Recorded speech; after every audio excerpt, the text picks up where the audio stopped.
Aloha! Well, I'm out here in the dragon fruits.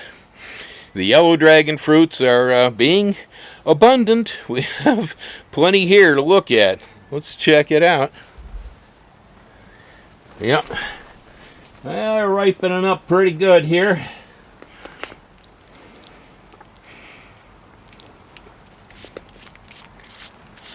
So we'll just go ahead and knock off them old nasty spines, huh? Don't want to get stuck.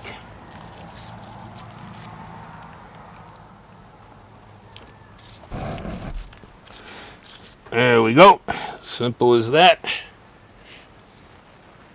Yeah, that's a good one. Okay. Yeah. So I have replanted most of my dragon fruit out here with all brand new varieties, and most of them are not fruiting yet. I see a few flower buds. There's a bud forming right there, for instance. There's a bit. The Frankie's Red had flowered and produced a bit. Right now here you can see some immature green fruits on the Frankie's. This one here is a Frankie's seedling that I grew.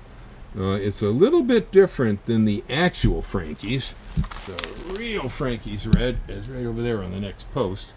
That's a clonal Frankie's. This one is actually, I think the one from seed is actually a superior fruit. It's a little darker red in color, and it's a little stronger in flavor. Oh, and then I repurposed the front row of the farm here from lilikoi to dragon fruit. You can see all the new young plants at the bottom of the poles here. This guy here is Frankie's Red. There we have Sugar Dragon. There is Asunta. That guy there is an S8. There's some Connie Meyer. All that talk, that's making me thirsty. So I think it's be a good time right now. We ought to try one of these. Looks like a good one. Nice size, right? Look at that. It's twice the size of my head. The camera never lies, right? Oh, man. Look at the size of that puppy. Oh, no, it's normal. Yeah. All right, there we go. We have her unwrapped here. Let's give it the taste test, huh? Oh, man. Oh, tangy. Nice. There's a little bit more tang in this than usual. Must be the weather. It was sunnier and hotter. It must be what did it. Oh man, is that good?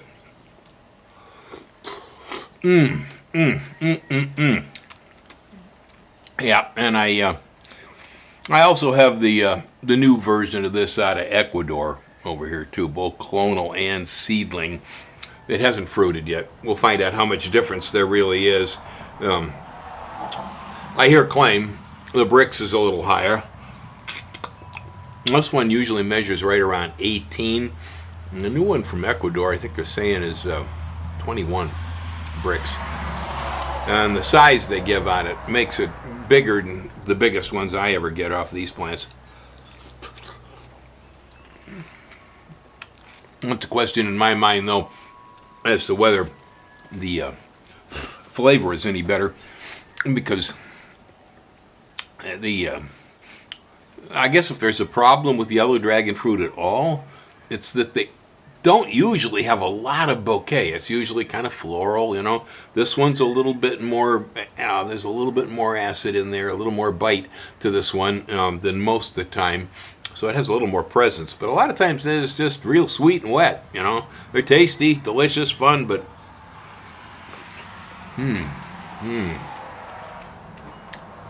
oh, heavenly. That is so good. And the seeds are really good too. If you like seeds, I mean, a lot of us like to eat sunflower seeds, peanuts, and blah, blah, blah. Those are really good seeds, too. They have a nice nutty flavor. Good fatty acids in there, very healthy for you.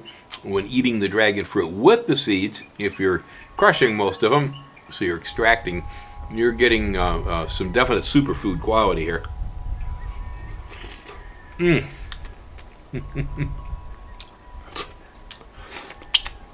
Man, that is so good. I am refreshed. Yeah, so, I started off, I was working with dragon fruits here because of my buddy Greg Adams, who had been one of the original dragon fruit farmers here on the island. And so I acquired my first plants from Greg, and we were using his selections out of Thailand, Kapoho Sweet and Pink Star. Plus, he had let me access his yellow dragon fruit that had come in from Israel, I believe.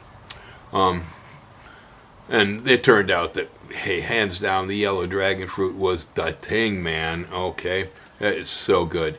The rest of them, I don't know. A lot of it's like unripe watermelon. But anything that's been crossed with the yellow dragon fruit, Solanacereus megalanthus, it produces some pretty interesting stuff.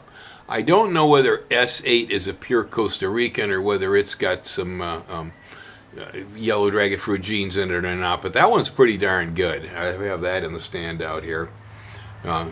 And, of course, Frankie's Red, which the mystery of the orange dragon fruits. For those of you who've been around for a while, and Bill had the mysterious orange dragon fruit out there that I picked up in the farmer's market here as a fruit, scraped seeds out, grew some plants, put them out.